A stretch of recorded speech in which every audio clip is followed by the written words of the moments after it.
Hello everyone, we're back, and as I said in the last part of the previous video, the next step is going to be to clean up this area.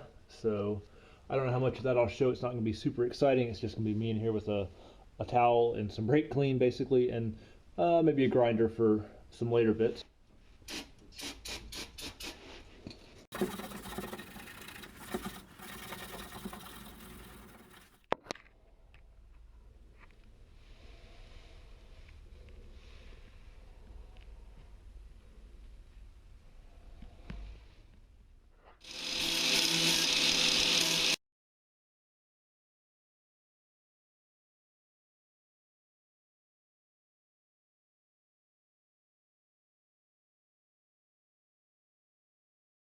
Actually going a lot faster than I thought it would, and this isn't even like a nice flat disc here. This is just a like bottom of the barrel Harbor Freight flap disc Warrior. In addition to the grinder here with the flap disc and the cutoff wheels, I also have a die grinder here, and I have these because there are also areas where I'd like to remove just the paint and leave as much metal intact as possible, and that's where these come in. So unfortunately I can't find the packaging for this, but these are also sold at Harbor Freight, and this is definitely a really nice tool to have. It removes paint as quickly as anything I've ever used, and basically as non-destructively as possible towards the base material, in this case obviously the metal. We'll be using that in a little bit to grind off some areas where those plates were, those areas where I'd marked in red. We're going to use it there and just a few other areas. So these, and I have a few used ones here that, you know, waste not, want not. And also these are really good save worn ones like this, guys. Save worn abrasive discs and other things, you know, as long as they're still safe, but if they're just worn down and small, because these are really good for getting in tight areas.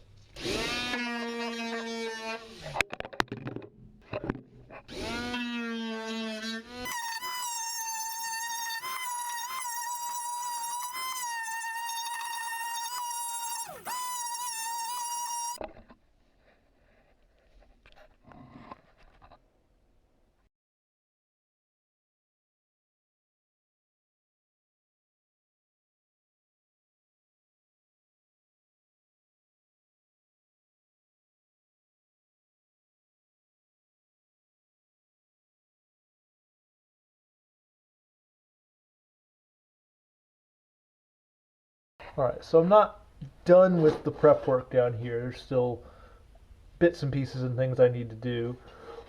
But what I want to do now is I want to get the upper torque box roughly located. So the way they want you to do it is they want you to have a second person to hold it up into position, and then these two factory holes here and then right there, they want you to mark the torque box itself and then drill holes. So obviously mark the back side of that and drill holes. Unfortunately, I don't have a second person to hold this for me. So we're going to need to deviate from the instructions slightly, and what I'm going to attempt to do, because there's a, just like with the original piece that had all these spot welds across the top, this has a series of bolts that attach it to the floor. So what I'm going to attempt to do is find the exact center line of the car between the frame rails and mark that, and then move the upper torque box into the position it's going to be. Then I'll know the position this ways, and then with the box I'll know the position this ways, and I can get an exact center line of where center bolt for the upper section or the upper lip of the upper torque box needs to be. Then hopefully I can get the torque box to kind of hang in there, and then I can mark a few more holes and we can get further instead of having to wait for it. It also means that once I get it positioned in there, I can take that same pencil and I can get a better idea of where I need to grind down to bare metal, so that'll save me time as well because I won't be grinding unnecessarily.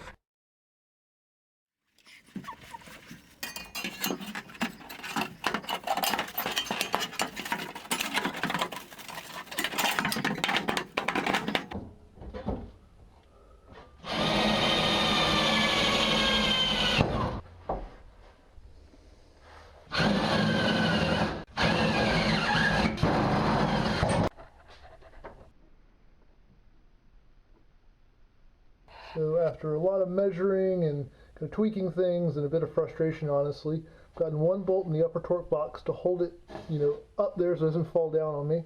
And then I've got a dead blow hammer here on top of the jack. Got to improvise to kind of push this section up and kind of hold it flush against the body, because there's some more measurements that we need to make inside, and I'll show you that in a second. As you saw from below, we have one bolt holding up the upper torque box, and now that it is affixed in place, we can see that I have marked there through this factory body hole. This is where I believe like the seat belt or the seat bracket hardware would go through. So we've marked that, so when we remove the upper torque box, we'll know where to drill, because as you can see, I've also cleaned around it there. So a plate will be welded on there, and a large bolt will go through to attach the torque box to the body in that location. Now with the upper torque box roughly in place, I've gone around, I don't know how well this is going to show up on camera, but I've taken that red colored pencil that I've used elsewhere, and hopefully that's showing up decently. Hopefully you can kind of see that, but I've gone around and just traced out the rough outline of where this new upper torque box is going to be, so I'll know once I take it out where I need to grind the paint back.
Now I've done a bit off of recording, I've done some measuring and stuff, but if you'll remember when we had the upper box installed in the car, I went through those two oblong holes in the floor and colored them with the red colored pencil so I could find those exact spots later, and as you can see I have circled them with Sharpie, and you can see there's a lot of kind of scratch notes and measurements on here.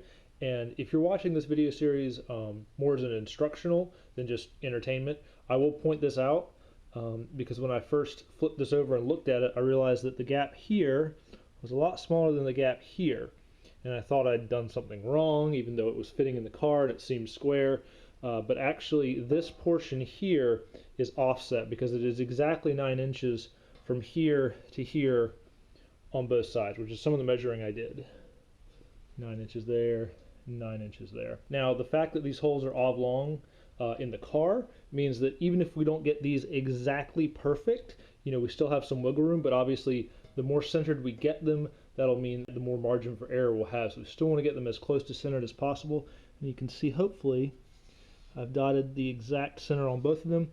I'm going to use my center punch, obviously get that started, then I've got some drill bits, and I've got the drill press set up here. Now, unfortunately, this does not fit on the drill press because of the, of course, structure underneath. It doesn't lay perfectly on this, so I'm probably going to have to use some spacers. It's probably not going to look that great the way I'm going to have to hold this up here. It's not ideal, but it's what I have to work with.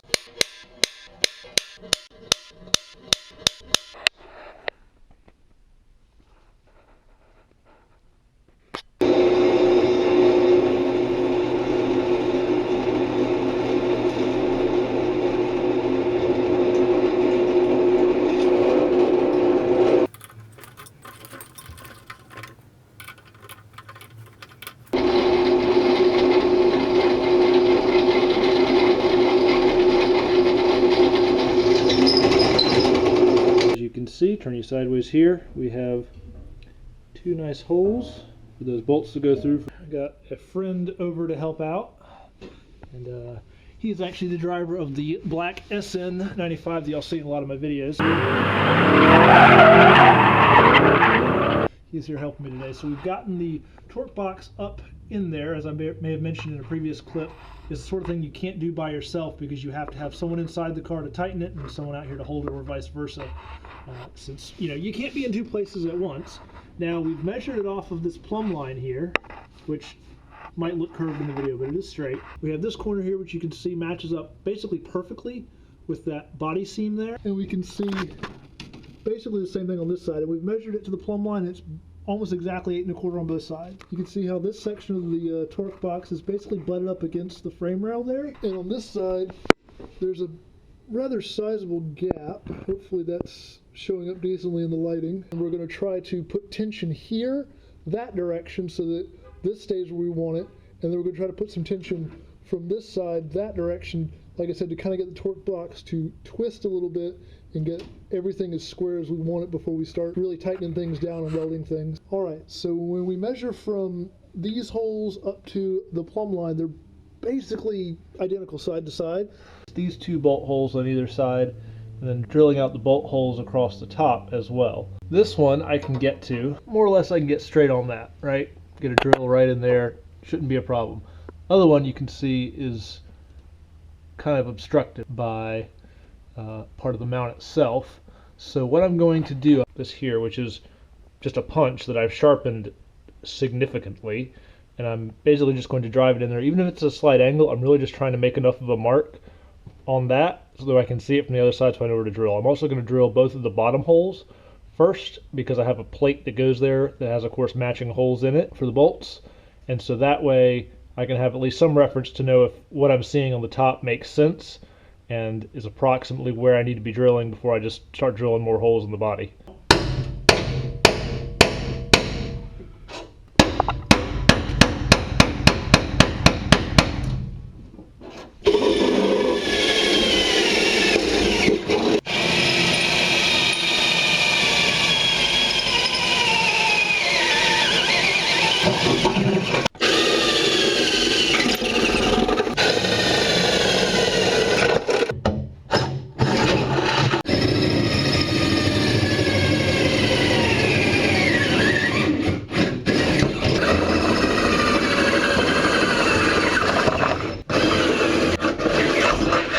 Gotten the plates pulled back out, which I'm going to show you something really quick. I don't know if this is going to show up super well on camera, but the bolt holes are not, they're not centered. They're actually, there's less distance here than there is here. And I'm using that to my advantage because there's a slight bulge in the floor here, so that allows me to put the slightly longer section above and give me some room down here. You can see that while I had them in, I also marked around them similar to how I did these.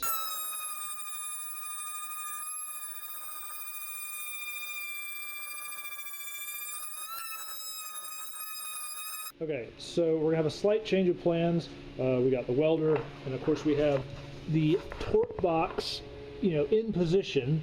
Unfortunately, we started to smell fuel. It might just be because the car's at a severe angle, and obviously one spark and this whole place is going to be an inferno. So my buddy Aaron, you've seen me drift with him before. He has the white SVO that is currently EcoBoost swapped.